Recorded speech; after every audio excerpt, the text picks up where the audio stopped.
Welcome back to the CROSSFIRE IEM Expo Invitational 2018. We are live from IEM Katowice, the biggest esports event in the world, and this is CROSSFIRE.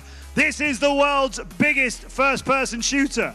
650 million registered players in this. That's 1 in 13 of the planet.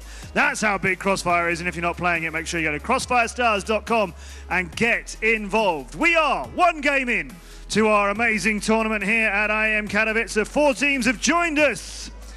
Penta Sports have just knocked down Flipside, so Penta are through to the winners bracket. Flipside are going to play the winner of our next match. Let's quickly go over to our analyst desk with Lee, Kyle and Jordan to talk about what we've got ahead of us. Thank you very much, Matt. So here we go. Game's about to get underway. We are moving on to the second in the series. Of course, the winner will be facing off against now Penta. The loser will be facing off against Flipside. The question is, which team will it be? Let's talk about poor old little Intense here to start with, XQ Intense, because they are, I mean, just call them underdogs is probably an overestimate. They are rank underdogs. Although, FaZe did just say, don't write them off. No, I mean, you can't really write off anyone, can you? But in saying that, this is Super Valiant we're talking about, the 2-time world champion, 2 years in a row. Wait, Dr. Disrespect, the 2-time world champion? Okay, got me. But yes, Two times, baby. Super Valiant. 3 of the players on Intense have never played LAN before. And they're going up against the 2-time world champion. I mean, what more do you really have to say about that? Like, I mean, you say 2-time world champion, but I mean, you got 4 times world champions in there in some players. You got 3 times. I get your point. They've got, like, I mean, if you add them all up, you got about 11 times world champions. Yeah. Okay, so let's say 2 year in a row world champion. Let's rephrase it. As Super Valiant. As Super Valiant, well, VG/Super Valiant. This team, 2 years in a row has won the world championship. They are the best team in the world. And to go up against that in your first LAN appearance ever, that's a very tall order. Yeah. Yeah, definitely. I mean, I think going into this one, they're just going to be trying to establish some sort of control. Whether or not they can win the game will be to be seen. But I think for them, it's just getting at least a good foot into this one, even if they don't win it, because it's going to show that they do have a contention to take on the other European teams, at least, if they're not able to do this. But looking ahead, I definitely think it is still a possibility, but just looking at those bans, it is going to be a tough road ahead for Intense. And let's talk about the bans, because we have got them in this time around, of course. No surprises. Mexico being banned out by Intense. Expected that one, I think, early on. It's a very strong map for Super Valiant. And, of course, as we expected, Sub-Base being banned out by Super Valiant. It's the strong European map, really. Yeah, it was always going to be, I would say, Black Widow or Mexico, the ban against Super Valiant. And obviously Super Valiant was most likely going to get rid of Sub-Base. We sort of theorized maybe they would let it through here against a weaker opponent, see if they can get a victory, which might scare Penta or Flipside off it later on down the track, but they've decided, you know what, we might as well just ban it. So I think that's a fair enough decision, really, from Super Valiant. Every other map in the pool, they're very, very good on. I mean, to be fair, they're actually not too bad on Sub-Base. It's just that it's their weakest map, and so you get rid of that, fair enough. I think regardless of which map we do end up coming onto here for either team, I mean, Super Valiant should come away with the victory. I can tell you what it is. Yeah. It's Ankara. Well, so we're going on to Ankara. I mean, it doesn't matter. As far as I'm concerned, I think it's going to be Super Valiant regardless. Yeah, I'm going to say we have obviously the 3 random maps after the 2 bans, and it takes us to Ankara. So let's talk about Ankara as a map. I would say who does it favour? Obviously, it always favours Super Valiant, but in terms of like play style, obviously we have got a few experienced players. It's safe to say on Intense. So where do we see this going? Outside of that, I mean, I'm talking Ankara itself. I definitely think Intense, they got to be hoping they have that blacklist side first. I think if they can get some early control going, they may have a chance to start off at least a bit more comfortable. But for them, it's really going to be shutting down Super Valiant on rotations is going to be a big part of this game, because Super Valiant, they're a team, they respond so quickly, and any one of them can come out with these clutches that they really have to be on their toes here. I think, yeah, they're going to have to start off well. I mean, XQ Intense, we haven't seen too much from them, so we don't know necessarily where they're going to go, what they're going to do, that kind of thing. But from teams that we've seen against Super Valiant, particularly in the last grand finals, teams have been able to get off to decent starts. You know, they've been able to get good first halves, that kind of thing.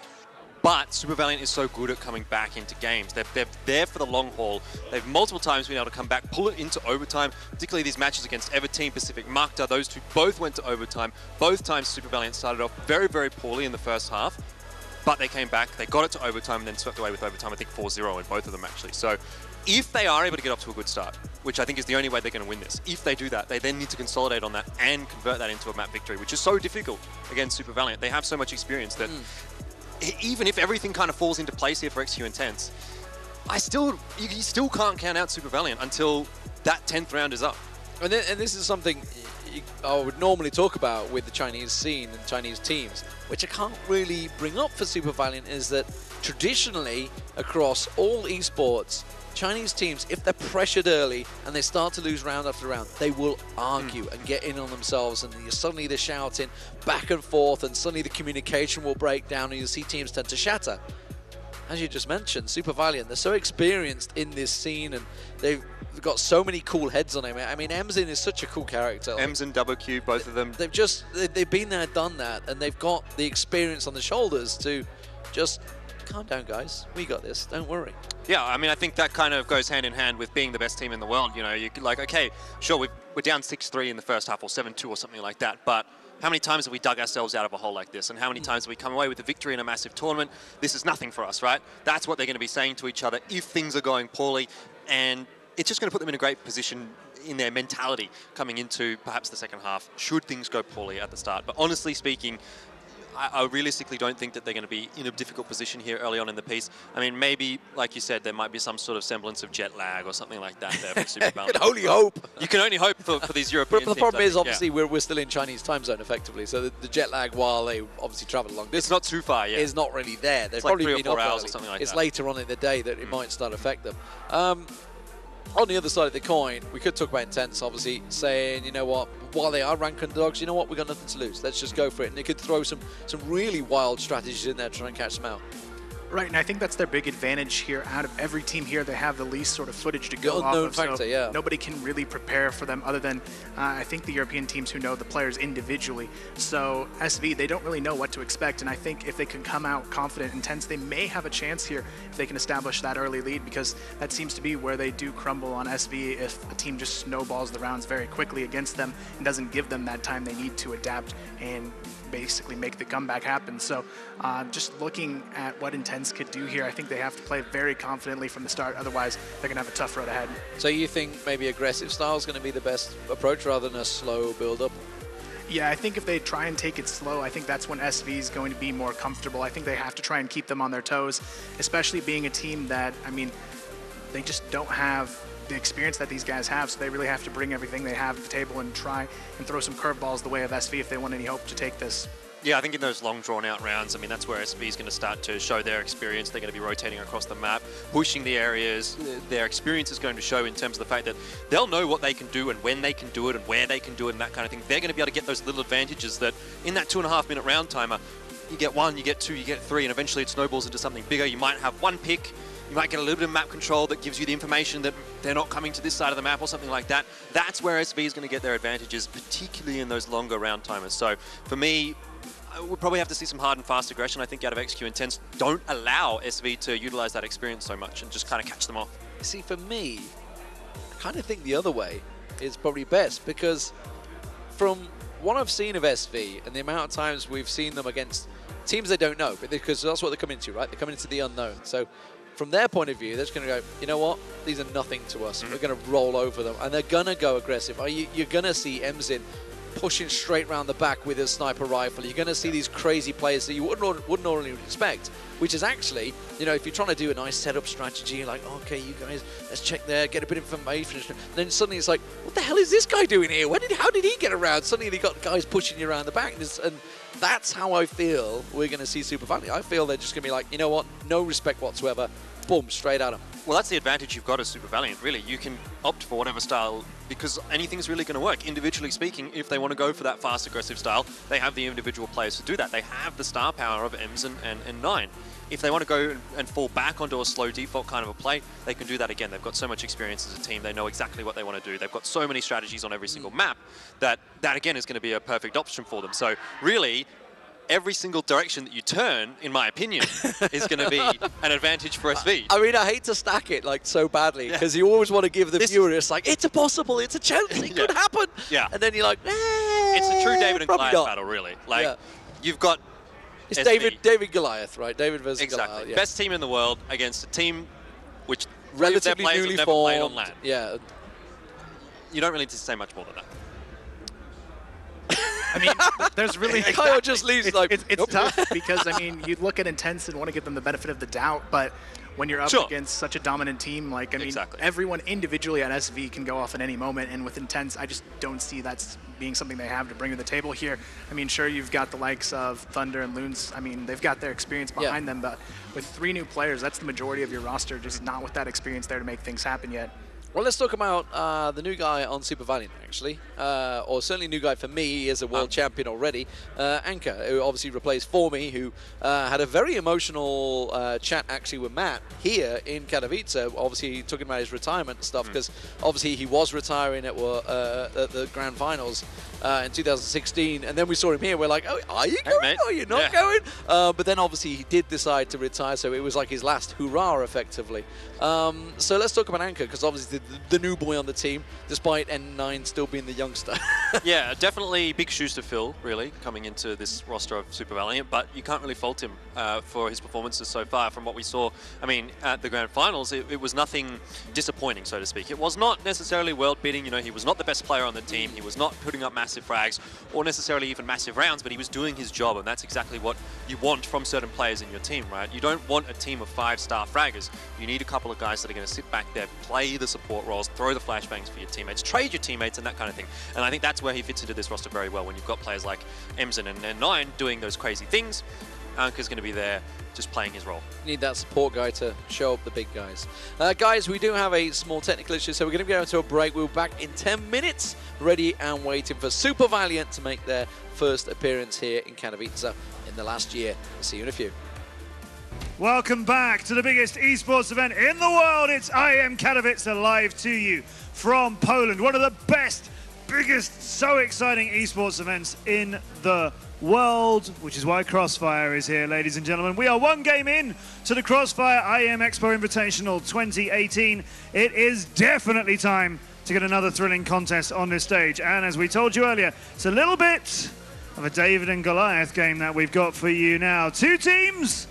First, we're going to bring onto the stage one of the teams who qualified through the European qualifiers to be here. We haven't had them on an invitational stage before. Please welcome XQ Intense!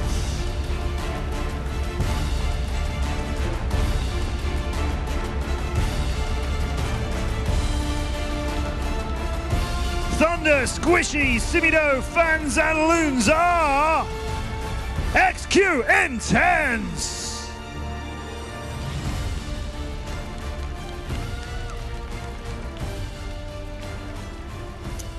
And their opponents, we know well. We've seen them again and again on big international stages, the biggest, in fact, in the world. They are the 2-time reigning world champions and the champions of this last year as well. Let's bring them to the stage. Please welcome from China, Super Valiant Gaming!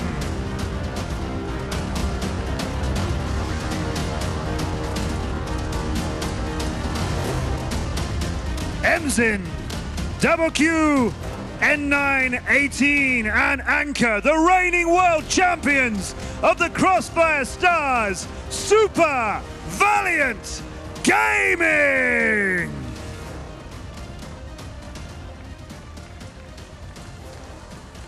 XQ against SVG. Now this is a really big contest. Our SVG ready to show us everything they've got. Our XQ here in a kind of do or die, we've got nothing to lose attitude against the world champions. We've seen teams take rounds off of the world champions, but very rarely a map. Let's work this out. It's a best of 1 first game for either of these teams live here at IEM Katowice. And it's back to the desk with Lee, Kyle and Jordan. Thank you very much, Matt. So here we go, ladies and gentlemen. It is the first showing of the Chinese superstar team that are going to be here in Katowice. And they're up against a very small unknown in Intense, or XQ Intense to use their full name. So Super Valiant, they're so experienced. They've traveled around the world many times over. They've got millions upon millions of adoring fans back home, but they're in foreign soil once again. They were champions here last year. Can they do it again? Yes. Okay, so that's the analyst desk. Let's move on to the game. No worries. Yeah, look, honestly, I think Super Valiant coming into it, I mean, we were talking just before that break, and I sort of felt like maybe a little bit of a fanboy coming out here talking about Super Valiant, but they're just that good. We talked about it, right? We're talking about off air. It's like you can't drum up the false excitement, maybe, of, say, XQ Intense coming to take them. If they do, amazing stuff. But I'll be very surprised. we have to be realistic. We have seen 10 zeros from Super Valiant on this very stage. Yeah, I'll be prepared to eat my shoe if they lose this one. Oh, that's a very Australian thing. You guys love drinking out of shoes. Yeah. You're going to eat the shoe. Yeah. This is a thing going on. It's new shoes as well, so I mean that's a big call, right? It's a big call. Yeah, So, but honestly, like I don't want to say there's no chance, but there's a very, very, very slim chance that XQ Intense comes away with the victory here. I think we need to, Kyle. We need to safely say Super Valiant need to be off their game quite considerably. Oh, definitely. I mean, this isn't a match that XQ Intense should be looking at to win. I think for them, the best thing they can do here is let loose, try some new things, and then see what works, and really take it as a learning lesson going into their future matches here.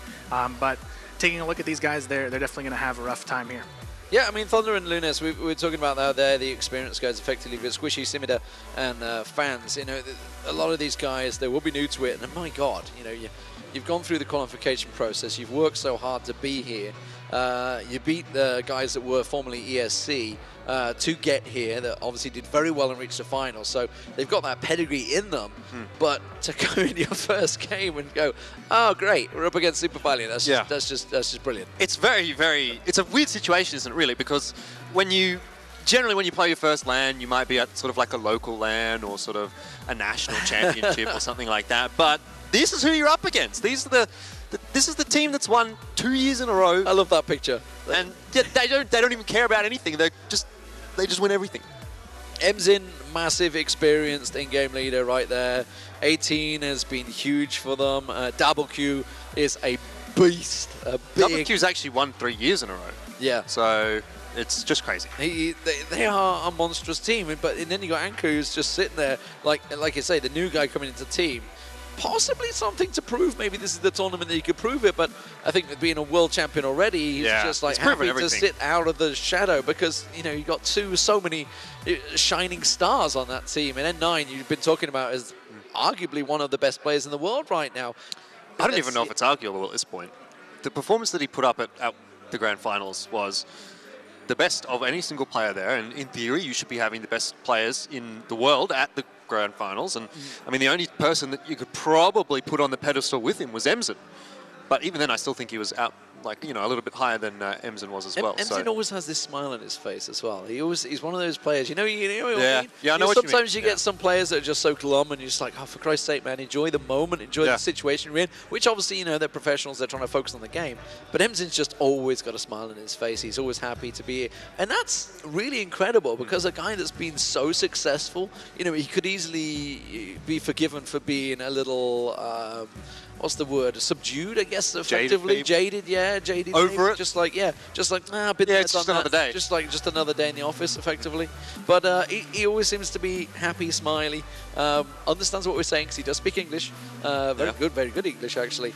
So hopefully we'll be hearing words from him with Matt at some point. I'm not saying after this game. Why not? Because we could see if XQ Intense who've got a wonderful unicorn for their sign. Something I know my girlfriend would be delighted about. But unicorns are all in fashion right now, right, guys? Okay. Just saying. But these guys, man, they've got a lot of work ahead of them. They certainly do. They certainly do. I was going to say something very mean, and I might still yet say it, actually, but XQ, I feel like their chances of winning this A golden mouse. are about as likely as a unicorn being real. Is that Dabaki with the golden mouse there? I know these guys also normally have awesome peripherals, but it is. I can see Dabaki. Look, you can see it shining there in front of him. The second one from the left. A golden mouse. That's when you know you. It's almost like the equivalent of a footballer wearing like I wonder if yellow that's boots. a trophy of some sort. Like he's won like the golden mouse. Oh, it's not Dabaki. It's a lie. It's 18, isn't it, on the front first of the camera? Yeah. Yeah. Oh. There you go. Like you say, where do you get your golden mouse from? It's not something you just go out and buy, is it? No. Maybe in China you can. Maybe. You get a lot of things in China. Yeah, they do like their peripheral stores. I'm sure Super Valiant probably have their own. But Kyle, you've been quiet on this one because, you know, Jordan's been saying, you know, shining light up the backside of Super Valiant effectively. And why not? They get light shined on them from every angle right here on the stage. But this is not something they're alien to. You know, trophies like this, they win them every day, right? Yeah, I mean, for XQ Intense, I think they should be looking at this as a moment to really show the other European teams what they can do against SV. Even if they aren't able to take the win here, if they can put up a strong fight, I think that's going to definitely make them a threat, looking at the other 2 European teams here. Yeah, because obviously Flipside down in the lower bracket are waiting for the loser of this game. Of course, Penta, who came out 10-8 on top in the first matchup in the European Clash. Thank you very much for joining us. Hello, wave. We're going to wave back. We're waving back at you guys. Honestly, we are. The camera's not on us, but we are waving at you. But yeah, there's Emzin. I mean, this guy, I said last year, you know, the legend. I think it's gone beyond it. It just keeps going. Yeah, he probably has the most storied history of any of those players on the team. He's been around for like 9 years or something as a professional player, so that's a very long time. But here we go into our second match of the day. Super Valiant up against XQ, and Super Valiant starting off on Blacklist. We were talking about this probably being the map side, or the side rather, that XQ would have wanted, and unfortunately, they haven't got it. Yeah, that could pay dividends. If SV can get rolling, that could really be a problem. We'll see how it works out for them, because SV, a very aggressive team, but they're taking slow here. We're 35 seconds into the round already, and still not a great deal of damage. Just Luna's with a slight tick on him. Thunder on the AWP, as I expected. You can see Emzin in the distance there on the X-ray as he tries to line it up, and Emzin will manage to find himself the first kill. WQ with a little spray down onto fans there in the distance, and immediately it's SV on the charge. Into that A-bomb site they go, N9 finding another kill, Emzin one more for himself, so 2 for the round so far. Starting off with the sniper rifle, WQ also gets 2. A fairly straightforward round really there for Super Valiant. They don't lose a single player, everything seems to be working as intended. Yeah, a team ace to begin with. This is the worry, right? I seem to recall this before. We've been in this situation, and it's been a couple of rounds before the first frag lands on SV, which can be cheered, let alone anything else. But again, another slow approach from SV, so they're not rushing into it. The confidence is there, but they're clearly not in their crazy just a run over them mode, which can get going. We're seeing WQ though, along with N9 going underneath. Wow, they're already on B site, and there's nobody. No one there. There's no one here. They've gone completely around. I can see someone's up in the hotel, so they've pushed forward. So XQ tried to push forward and go defensive, and then just left it. Ooh. Massive hole in their defense. And WQ's just kind of looking around and thinking, where are they? Where is and he's got support coming behind him as well through hotel, and they're also looking for them. So where the hell are XQ? They've stacked A site by the looks of it. Well, SV have really slowed down now. They're going to wait for that rotation back in. XQ's not going to see anything, and then they're going to walk back into their site, and they're going to run into players like Ank and WQ, who are waiting exactly for them. It's worked out great for Super Valiant here. Another kill goes their way. Finally, we do see XQ getting on the board there, courtesy of Squishy. But they need more than just that one kill, and they are able to get that. 3 versus 3. The bomb's still not yet planted for SV, but it does go down. And now we find ourselves at a 3 versus 3 post-plant. XQ trying to retake the B site. And right now, it's going to be all about the rotation, but the person to really keep your eyes on is going to be Fans playing in the tower here, trying to catch these early players off guard, and he could actually spot them if he gets into the right angle here, but it's already going to be falling apart. It's just going to be on Fonz 1v3. Not very likely here. No, not a good spot either to be sort of stuck in a 1v3. He was kind of in the middle of all 3 players. If he would have been able to come from, I don't know, one angle, take a pick and continue on from there, it could have been possible. But it felt like even if he would have gotten that initial pick, there was going to be someone there to trade it out straight away in that 1v2. Regardless, Super Valiant up 2-0 and looking very, very good. Thunder though. That's a little bit more of what we want to need to see from XQ. Beautiful little flick shot to WQ there. You saw him drop down. Then you thought, oh, he's never going to land that. He's way off. But the flick working perfectly. He needs to do that more and more. And it's a good start. The first time they've had a man advantage coming into this third round as the smokes go out.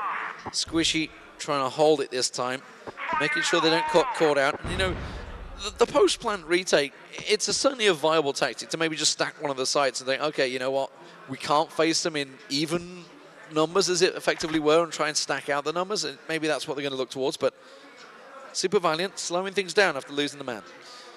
I mean, I don't know if you necessarily want to do that because that's giving up part of the map to Super Valiant, and just every single little advantage you give to Super Valiant is going to be a problem. Squishy! Squishy, big individual play out from him, but then Emson just comes and does that. Like, even though Super Valiant are behind in the round, so far behind, now they find themselves back into a 1v1. Loons has a chance here to clutch away around for XQ, and they must clutch this round away. 18's going to get the plant down. He's going to have a little check. Lunas is going to be there as he swings around. Did he just catch a glimpse? No. Lunas on the other side of the map. Yeah, he's waiting at B side. He's going to go for the rotate, so okay. Now he's got a long rotate, but 18 knows where he's going to be coming from because he's at B. The question is, does he come from the front or the back? It is going to be the back, and 18 is ready.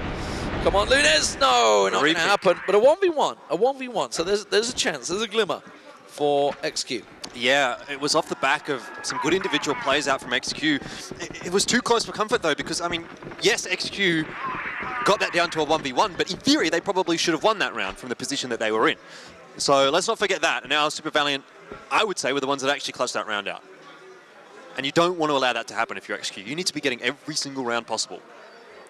Not giving Super Valiant a 3-0 advantage. Right now, though, Thunder got a little bit too antsy there. He should go down, but somehow gets away. Will finally be taken out there by 18, but Thunder, he's been getting almost too over-aggressive here for these early picks, but at least they are going to get the trade back into their hands. Simida picking one up. He's going to peek out again. Can he get WQ down? He does. Switches over to the pistol. 18 is taken out by Squishy, and once again it is an advantage. This time a 4-on-2 as N9 comes in. Emzin comes in, and now it's a 2-on-1. Emzin, the veteran, makes it a 1-on-1. 6-2 so far up against fans. And he's got the bomb.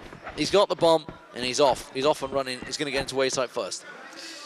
Again, another 1v1 clutch scenario here for from a 4-on-2 to a 1v1. Exactly, this is what I'm talking about every single time. Even if XQ does come away with the victory here, it was not as clean as it should have been.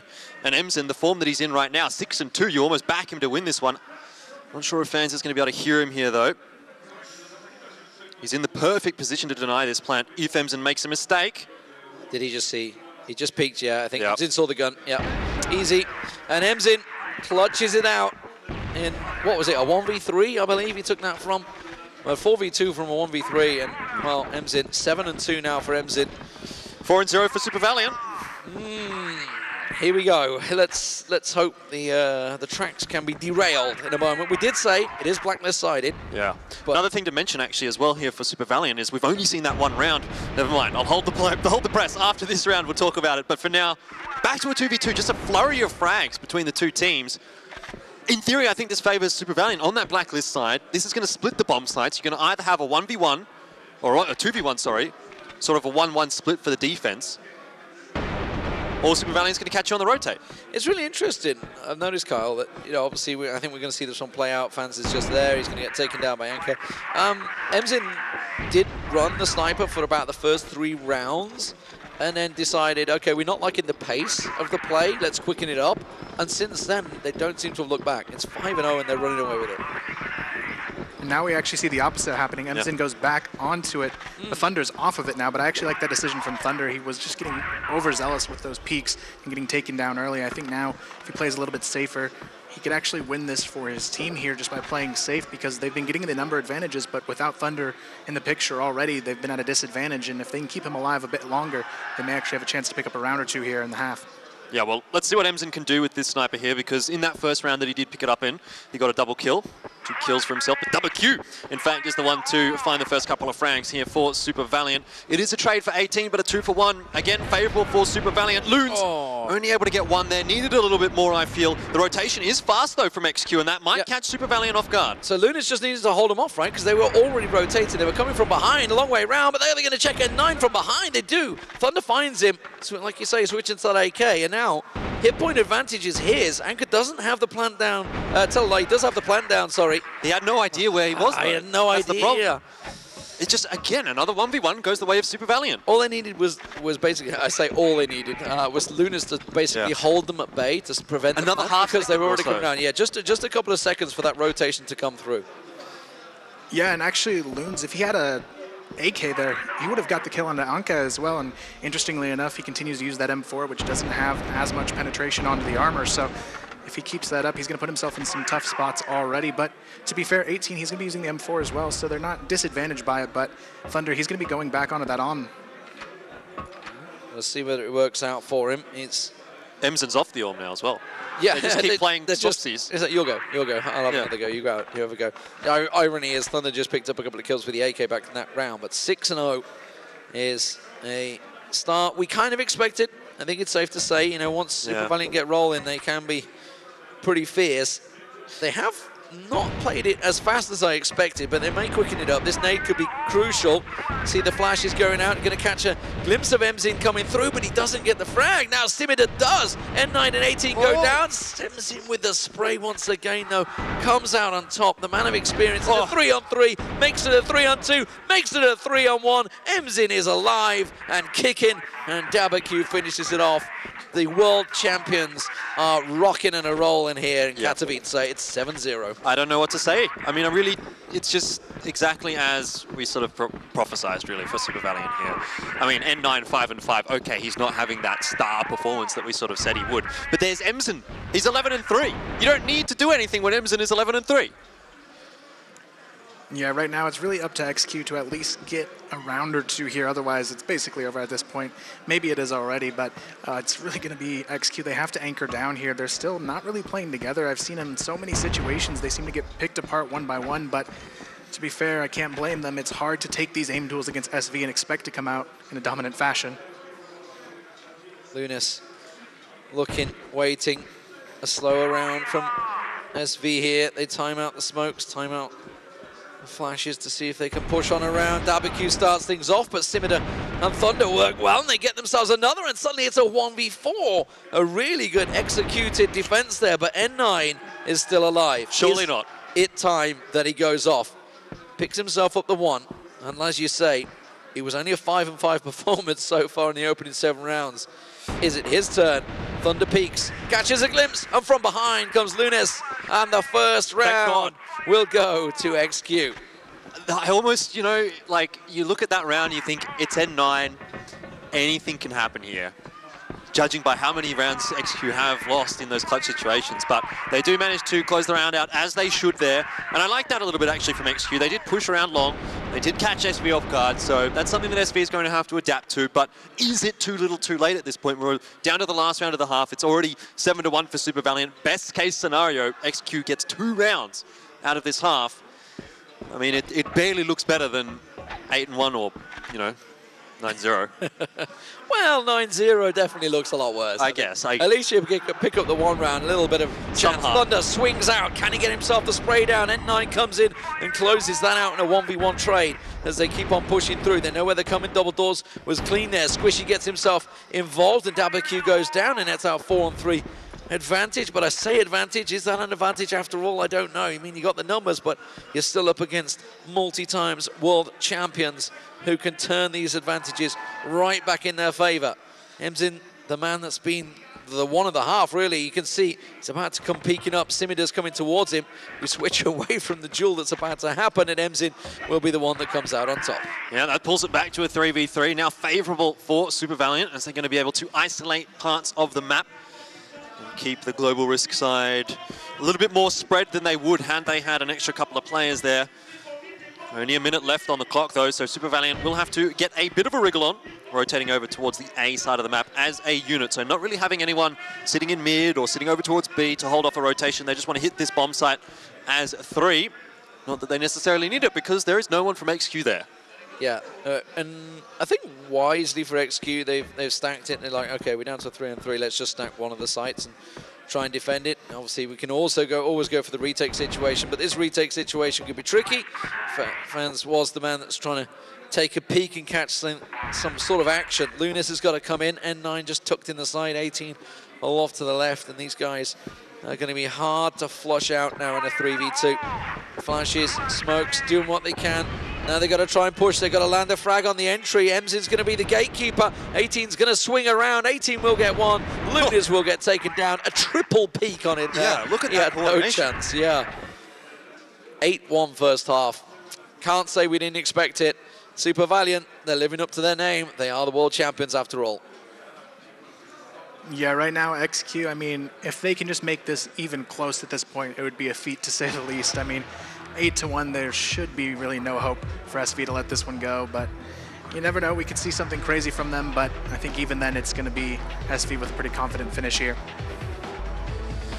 Yep, can't really argue with that, in all honesty. I mean, we need to see so much more from XQ if they're going to come back even close into this one.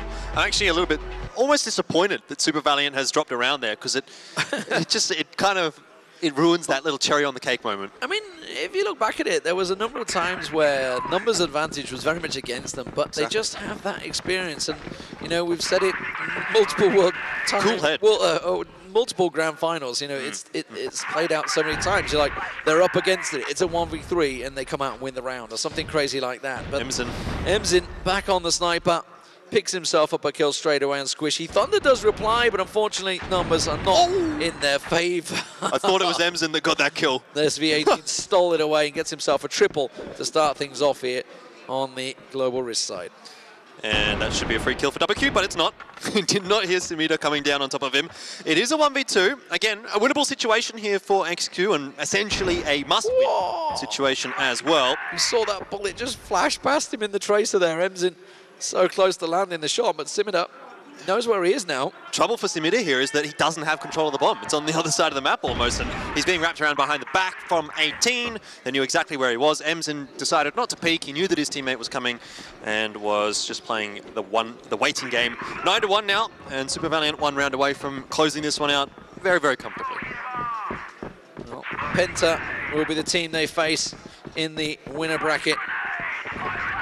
Lower bracket, of course, is going to be flip side, and it's looking like XQ Intense are going to be facing them, but it's not quite over yet. Look at that push out from WQ, so aggressive, and it works out. He gets 2, knows where the others are, but doesn't manage to find a frag, and Thunder gets 2, which puts it back to a 2v1, so Super Valiant, that aggression perhaps now being marked over aggression, and Anchor just a little bit too slow on the rotation there. Had he been a little bit quicker, he gets a kill anyway. How did he catch that? Caught him on the stairs. Yeah. The double pistol coming out of Thunder was enough to make it into an even 1v1. But what now? What does Samita do? Rotates. He's going to hear the bomb. I think he's going to hear... Yeah, here's it. There you go. You can hear it clearly. No, Samita goes past, and it was an easy shot in the end. And victory will go the way of China, as Super Valiant will take a 10-1 win, stamping their authority on the first game of the day for them. And they're going to be facing Penta in the winner bracket. Expected, certainly, dominant, yeah, questionably, but I don't know if that's questionable. They had a couple of times where they're down in 2v3 and even a 4v2 situations, but they still just come out on top because they play it. Emzin was electric for me in that game. He was the man. Yeah, Emzin has performances like that more often than not, it feels like. I can remember quite a few maps actually from the grand finals a few months ago where he just played like that. I mean, there's nothing you can do. So it was always going to be a tough ask for XQ, but that's the Super Valiant that we kind of hoped to see, and they're going to be a very, very strong opponent for everyone coming into the rest of this tournament. I mean, from a competitive point of view, you hope not to see it, but from the world champions, it's what you like to see, right? You know, they've stamped their authority across this game. You know, we've bigged them up and talked about them. You're saying how dominant they have been, and I think they've shown it to you guys here in Katowice. It's been a massive performance, Kyle. What do we take from that? Certainly from a Penta point of view, obviously going to be facing them next. Of course, we don't even know what map it could be yet, but we expect the bans to actually go a similar way, Subbase and Mexico being banned out this time. We've just seen them on Ankara. The problem is they're just as dominant on these other maps as well. Yeah, for Penta, they almost want to take one of those close quarters maps if they can. I'd actually say they may not ban Mexico, considering that the 3 other map options they have, it's all about that long lane control. So Mexico actually might not be the worst decision for Penta to try and draw here. I actually agree with you as well, because when we did see Pacific Magda up against Super Valiant, and when we saw Everteam up against Super Valiant, those 2 maps that went to overtime were on Mexico. We'll see. And let's have a look at the highlights from that game. Of course, we saw some massive plays from Emzin in some huge situations. WQ getting himself a couple of triples in there as well. You know, just pretty much everyone going off at one point or another. Nice little flick shot there from Thunder, but that was really one of the few highlights, I guess, for XQ Intense, unfortunately. Yeah, they had just really that one nice round where they managed to find the hole in the lineup of Super Valiant, got around behind them, caught Super Valiant off guard, and SV were just a little bit surprised and couldn't get the trades across. Had perhaps 1 or 2 trades come in quickly for Super Valiant, we would have potentially seen a 10-0, but there wasn't too many shining lights. There wasn't really a silver lining for XQ on this particular match. Whether or not they're going to be able to come and do something more in this tournament, that really remains to be seen. I mean, it's hard to look good against a team like Super Valiant, so I don't really want to read into it too much here for XQ. I want to see how they go up against Flipside, and then we can kind of form our opinions a little bit more. Carl, I'm going to make it awkward for you. What is it that makes Super Valiant so damn good? I think the big thing is that, one, over the European teams, they rarely shuffle. They change maybe 1 player a year, but on top of that, they're one of the few rosters where all 5 players have the ability to clutch, and I really couldn't say that about many other rosters in CROSSFIRE as a whole, and if they have that kind of consistency, it makes them extremely difficult to go up against. I mean, they're also obviously probably, you could argue, top aimers in the world, top strategists. I mean, is there a strategy in there that you can see is like maybe flawed? Or because we were just talking about that, I mean, they're against XQ Intense, but still they find themselves in a couple of situations where they were 2v3, 2v4 down. I think it really comes down to abusing Super Valiant once they get comfortable. A lot of teams, they tend to turtle up and play more passive the more comfortable SV gets, but I think if you can throw more aggressive counterplays in their direction, that's when you see them sort of start to slip up. And as we saw there, I mean, especially on a map like Ankara, if you turtle up, they're just going to have so much control that they just steamroll their way to another victory. Yeah, I think for Super Valiant, maybe the one weakness that they do have is a little bit of over-aggression at times. When they, like you said, get a little bit too comfortable, when they rest on their laurels, they're like, okay, we've basically won this match already. They play a little bit aggressive. They maybe tend to push when they ordinarily shouldn't, and we saw that every now and then in that map as well. So I think that's perhaps something that other teams can exploit, but you're not going to get that unless you've got Super Valiant up, say, 5-1 exactly, or 6-1. You're trying to play on their overconfidence. Exactly, it doesn't really matter at that point. Well, so weakness is somewhat lacking, guys. We're going to go to a break. When we come back, it's going to be the winner bracket match. It will be, of course, Penta up against Super Valiant. You're not going to want to miss it.